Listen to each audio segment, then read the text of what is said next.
Hello everyone, आज हम करते हैं arithmetic progressions unit 5 page number 99 of your NCERT book. Question number 1, let's get started. तो सबसे पहले हम समझते हैं कि अर्थमेटिक प्रोग्रेशन क्या होता है। अर्थमेटिक प्रोग्रेशंस को हम शॉर्ट फॉर्म में बोलते हैं एपीज। अब यहाँ पे देखो, फर्स्ट एग्जाम्पल में 1 2 3 4, आपको कोई पैटर्न नज़र आ रहा है इसमें कि हर नंबर दूसरे नंबर से एक ज़्यादा है। तो यहाँ पे नंबर को हम बोलते हैं टर्म। तो पैटर्न क्या है? Each term is one more than the presiding term. जो पहले वाला टर्म है उससे वन ज़्यादा है। तो ये होता है अर्थमेटिक प्रोग्रेशन, जहाँ पे कि डिफरेंस जो होता है वो कॉमन होता है। अब वो पॉजिटिव भी हो सकता है, नेगेटिव भी हो सकता है। अब आप यहाँ देखो 100, 70, 40, 10, इस सीरीज़ में आपको क्या पैटर्न दिख रहा है? Each term is 30 less than the presiding term. अब ये वाला देखो, -3, -2, -1, 0। अब यहाँ पे क्या पैटर्न दिख रहा है कि हर नंबर में इन्होंने 1 ऐड किया है। -3 में 1 ऐड किया तो -2 आ गया, -2 में 1 ऐड किया तो -1 आ गया। तो here each term is obtained by adding 1 to it। अब नेक्स्ट देखते हैं, इसमें सारे ही नंबर 3 हैं, 3 3 3 3। तो सारे नंबर सेम है, तो इसका मतलब हमने इसमें कुछ नहीं किया। बट इसको हम बोल सकते हैं each term is obtained by subtracting 0 from the preceding term. तो यहाँ से हमको अर्थमेटिक प्रोग्रेशन समझ में आया कि एक लिस्ट ऑफ नंबर्स होता है, उसमें हर टर्म जो है वो दूसरे टर्म से एक फिक्स नंबर से आगे बढ़ रहा होता है। ठीक है, तो arithmetic progression is a list of number in which each term is obtained by adding a fix number two the preceding term. और जो हम नंबर ऐड कर रहे हैं वो पॉजिटिव भी हो सकता है, नेगेटिव भी हो सकता है और ज़ीरो भी हो सकता है।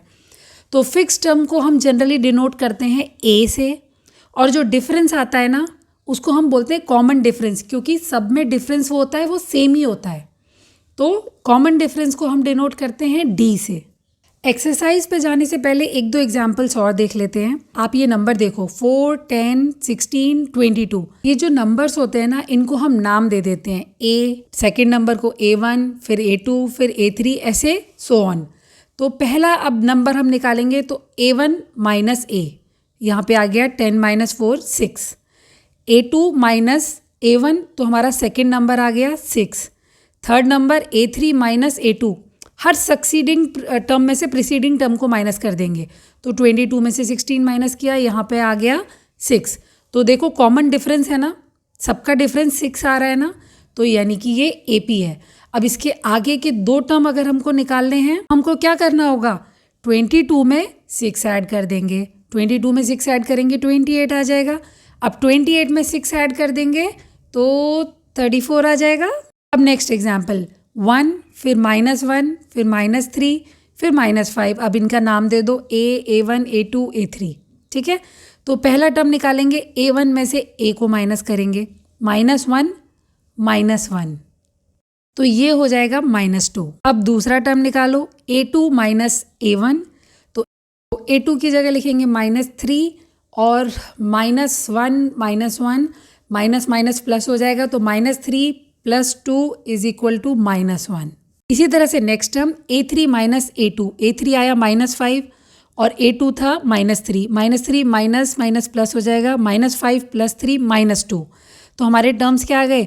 -2, -1, -2। तो इसमें तो डिफरेंस कॉमन नहीं है, तो this is not an AP। अब आ जाते हैं वर्कशीट पे। Question number 1, the taxi fare after each kilometre when fair is ₹15 for the first kilometre and 8 for the each additional kilometre. पहला हमको फेयर दे रखा है, पहले किलोमीटर का 15 है, उसके बाद एडिशनल जितने भी किलोमीटर आप जाते हो ₹8 आपके बढ़ते जाएंगे।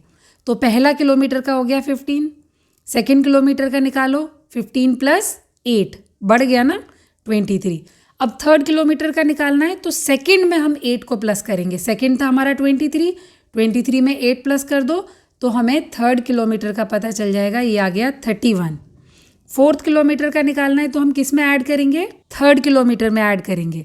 थर्ड किलोमीटर 31 था, 31 + 8, यहाँ पे आ गया 39। तो हमारी सीरीज़ में नंबर्स हैं 15, 23, 31, 39।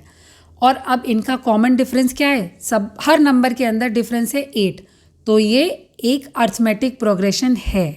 So the next question, the amount of air present in a cylinder when a vacuum pump remove 1/4 of the air remaining in the cylinder at a time. एक cylinder है, उसमें एयर है, ठीक है, मान लो कि एयर है V, और हर बार वैक्यूम पंप जाता है उसमें से 1/4 एयर को बाहर निकाल लेता है, ठीक है, हर बार 1/4 एयर को बाहर निकाल लेता है। तो इसको स्टार्ट करते हैं। Let the amount of air is V, हमने V मान लिया, ठीक है। तो पहले स्ट्रोक में उसने कितनी निकाल ली होगी? तो पहला टर्म तो हमारे पास V है, सेकेंड टर्म जब हम निकालेंगे तो V में से 1/4 ऑफ V उसने माइनस कर दिया होगा, है ना, निकाल दिया होगा। अब यहाँ पे एलसीएम लो, 4V minus 1V upon 4 is equal to 3V upon 4। तो ये आ गया हमारा सेकेंड टर्म। अब थर्ड टर्म जब निकालोगे तो किस में से किसको माइनस करोगे? सेकेंड टर्म जो आया है ना उसका 1/4 माइनस करेंगे। तो सेकेंड टर्म हमारा आया था 3/4V, और 3/4V का हमको 1/4 माइनस करना है, तो 3/4V मल्टीप्लाई 1/4। तो यहाँ आया 3/4V माइनस 3/16। एलसीएम ले लो, 16, 12V minus 3V is equal to 9V upon 16। ये आ गया हमारा थर्ड टर्म। अब चेक करते हैं कि ये अर्थमेटिक प्रोग्रेशन है या नहीं। इसको चेक करने के लिए आपको क्या करना है? A1 में से पहले A को माइनस करेंगे। तो A1 था 3/4V, 3/4V में से हम V को माइनस कर देते हैं। एलसीएम लेना पड़ेगा और यहाँ पे आएगा माइनस 1/4V, ठीक है, बोर्ड पे जगह कम बची है। नेक्स्ट हम निकालते हैं। A3 में से A2 को माइनस करेंगे। A3 है 9V अपॉन 16, इसमें से A2 को माइनस करेंगे। A2 है 3/4V, तो 3/4V। एलसीएम ले लो, 9V माइनस 12V, यहाँ पे आ गया माइनस 3V अपॉन 16। आप देखो यहाँ पे कॉमन डिफरेंस नहीं आ रहा, हर बार डिफरेंस अलग आ रहा है ना, तो this is not an AP। Next question, the cost of digging a well after every metre of digging when it cost ₹150 for the first metre and rises by 50 for each subsequent metre. पहली बार जब आप कुआं खोद रहे हो तो first metre जो है उसकी कॉस्ट 150 है, उसके बाद हर एडिशनल मीटर में हमारा 50 रुपीज़ बढ़ता जाएगा। तो सेकेंड मीटर में क्या हो जाएगा? 150 प्लस 50 200 रुपीज़।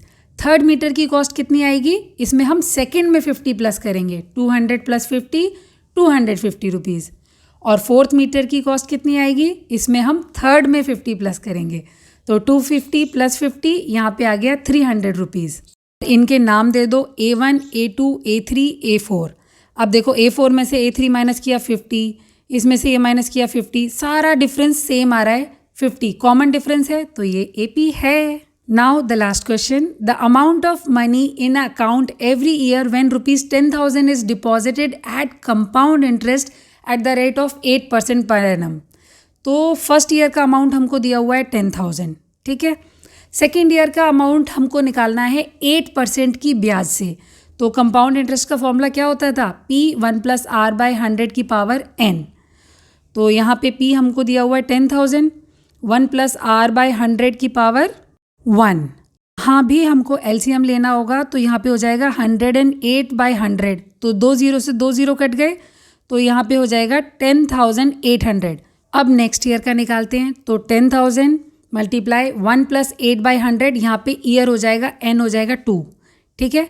तो 10,000 मल्टीप्लाई 108 मल्टीप्लाई 108 डिवाइड बाई 100 100, तो 2 0 से ये 2 0 कट गए, 2 0 से ये 2 0 कट गए, और 108 मल्टीप्लाई 108 कितना आएगा? ये आ जाएगा 11,664। तो हमारे पास 3 टर्म्स मिल गए, हमें 10,000 है, फिर 10,800 है, फिर 11,864 है।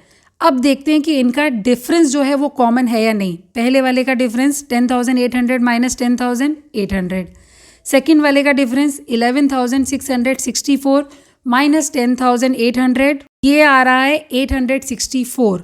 तो कॉमन डिफरेंस नहीं है ना इसमें, तो ये अर्थमेटिक प्रोग्रेशन नहीं है। ओके, आई होप आपको समझ में आया होगा। Moving on to question number 2, लेकिन उसके लिए next video, link in the description box, and like share subscribe. Bye bye.